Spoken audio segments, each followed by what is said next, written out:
Bismillahirrahmanirrahim. Assalamualaikum warahmatullahi wabarakatuh. Bertemu semula kita untuk sesi pembelajaran fiqh tahun 4. InsyaAllah hari ini kita masih meneruskan pelajaran ketiga, iaitu tentang solat-solat sunat. Okey, untuk hari ini kita akan masuk ke unit seterusnya, iaitu unit yang keempat, berkenaan dengan solat sunat tarawih. Untuk solat sunat tarawih, ada 6 perkara yang kita akan lihat, yang kita akan pelajari. Perkara yang pertama berkenaan dengan pengertian solat sunat tarawih. Yang kedua, hukum solat sunat tarawih. Ketiga, lafaz niat solat sunat tarawih. Keempat, kaifiat solat sunat tarawih. Kelima, cara mengerjakan solat sunat tarawih. Dan yang akhir sekali berkenaan dengan hikmah solat sunat tarawih. So ada 6 perkara sahaja yang kita akan pelajari tentang solat sunat tarawih. Kita lihat perkara yang pertama berkenaan dengan pengertian solat sunat tarawih. Okey, apa yang dimaksudkan dengan solat sunat tarawih? Solat sunat tarawih ialah solat yang dilakukan selepas solat Isyak pada bulan Ramadan, sama ada secara berjemaah atau berseorangan, sebanyak 2 rakaat, dan setiap 2 rakaat 1 salam. Okey, itu adalah pengertian bagi solat sunat tarawih. Okey, saya pecahkan pengertian solat sunat tarawih ni kepada 5 poin penting. Okey, kita lihat poin yang pertama, solat yang dilakukan selepas solat Isyak. Poin yang kedua, pada bulan Ramadan. Poin yang ketiga, sama ada secara berjemaah atau berseorangan. Poin yang keempat, sebanyak 20 rakaat. Dan poin yang kelima, dan setiap 2 rakaat 1 salam. Okey, itu adalah 5 poin untuk pengertian solat sunat tarawih. Okey, perkara yang kedua berkenaan dengan hukum menunaikan solat sunat tarawih. Hukumnya adalah sunat muakkadah.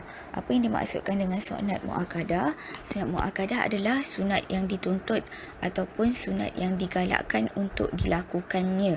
Okey, maksudnya kat sini solat sunat tarawih ni adalah salah satu perkara solat sunat. Dia merupakan sunat yang dituntut ataupun sunat yang digalakkan. Digalakkan untuk kita buat dan dituntut untuk kita buat. Sebab apa? Sebab solat sunat tarawih ni berlaku sekali sahaja setahun. Tak boleh banyak-banyak kali, dan hanya berlaku pada bulan Ramadan. Waktu bulan Ramadan je kita boleh laksanakan solat sunat tarawih. Itu sebabnya dia merupakan sunat yang dituntut, sunat muakkadah. Sebab dia berlaku sekali sahaja. Bukannya kita boleh buat pada bulan Muharram, bulan Syawal, Zulkaidah, Zulhijjah, ataupun suka-suka hati je nak buat bila awak boleh lakukan solat sunat tarawih. Tak, solat sunat tarawih ni dah ditetapkan oleh Allah pada bulan Ramadan sahaja. Itu sebabnya hukum dia sunat muakkadah, berbeza dengan solat sunat yang lain. Solat sunat yang lain boleh kita lakukan pada bila-bila masa. Contoh solat sunat hajat, yang itu bila-bila masa. So hukumnya sunat. Okey. Seterusnya, perkara yang ketiga, kita tengok tentang lafaz niat solat sunat tarawih. Okey, lafaz niatnya adalah usolli sunatat tarawih rakaataini lillahi ta'ala. Okey, maksudnya sahaja aku solat sunat tarawih 2 rakaat kerana Allah Ta'ala. Okey, seperti yang sedia maklum, solat sunat tarawih ni walaupun kita melakukan sebanyak 20 rakaat atau paling sedikit 8 rakaat, setiap rakaat-rakaat tersebut, setiap 2 rakaatnya kita akan melakukan 1 salam. Maksudnya kalau awak buat 8 rakaat, awak akan ada 4 salam. Bukannya kita buat 8 rakaat, kita terus baca niat sahaja aku solat sunat tarawih 8 rakaat kerana Allah Ta'ala. Tak ada. Kita hanya buat 2 rakaat sehinggalah dicukup 8 rakaat ataupun 20 rakaat. Perkara yang keempat berkenaan dengan kaifiat solat sunat tarawih.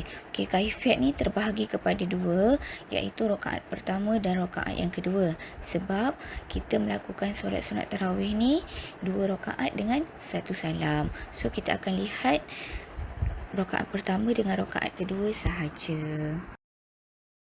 Okay, bagi kaifiat solat sunat tarawih rakaat pertama, nombor 1, niat berserta takbiratul ihram. Kedua, membaca surah Al-Fatihah. Ketiga, membaca surah Al-Kafirun atau surah-surah lain, keempat rukuk, kelima i'tidal, keenam sujud, tujuh duduk antara dua sujud dan yang ke-8 sujud. Okey, itu selesai rakaat pertama. Lepas tu awak akan berdiri semula untuk rakaat kedua.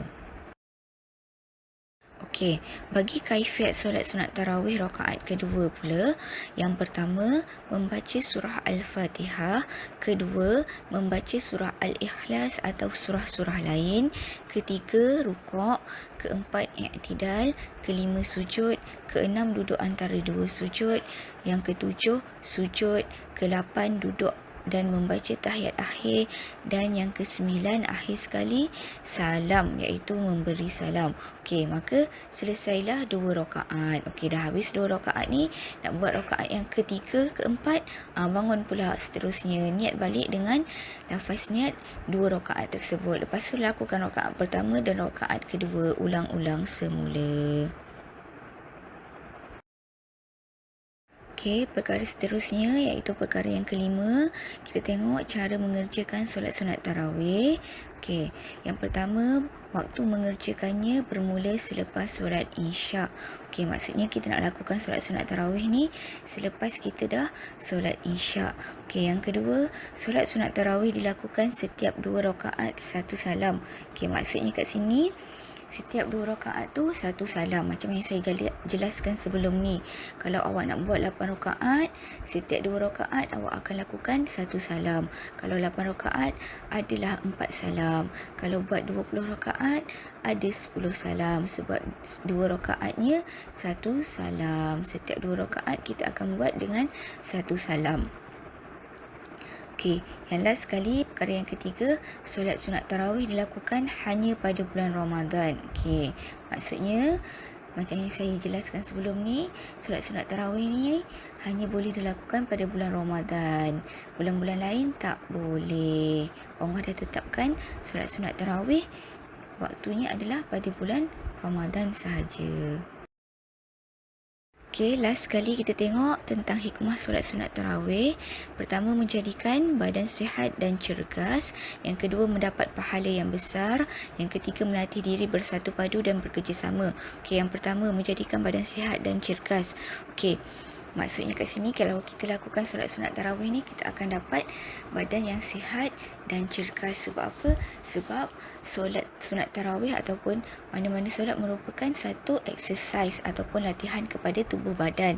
So, secara tak langsung dia menjadikan badan kita sihat dan cergas. Okey, yang kedua, mendapat pahala yang besar. Sebab apa? Sebab solat sunat tarawih ni hukumnya sunat muakkadah, sunat yang dituntut, yang digalakkan. So, bagi orang yang melaksanakan, dia akan mendapat pahala yang sangat besar, ganjaran yang sangat besar, sebab dia dilakukan pada bulan Ramadan, bulan yang penuh rahmat, keberkatan dan kemuliaan. Okey, dan yang akhir sekali, melatih diri bersatu padu dan bekerjasama. Sebab apa? Sebab bila kita melakukan solat sunat tarawih secara berjemaah, dia akan melatih diri kita untuk bekerjasama. Imam bekerjasama dengan makmum, makmum bekerjasama dengan imam, bersatu padu, mendengar arahan daripada imam. Yang itu yang dimaksudkan dengan bersatu padu dan bekerjasama. Wallahu alam. Alhamdulillah, selesai perbincangan kita untuk solat sunat tarawih. Okey, saya suka ingatkan kepada awak semua supaya melaksanakan solat sunat tarawih ni secara berjemaah, sama ada di masjid ataupun di rumah. Ambil peluang yang Allah bagi sepanjang bulan Ramadan ni untuk melaksanakan solat sunat tarawih secara berjemaah. Wallahu alam. Selesai untuk hari ini. Semoga anda semua faham apa yang saya terangkan dan jelaskan. Okey, dan jangan lupa seperti biasa like dan subscribe. Okey, terima kasih semua. Assalamualaikum warahmatullahi wabarakatuh. Sehingga bertemu kembali, insya-Allah.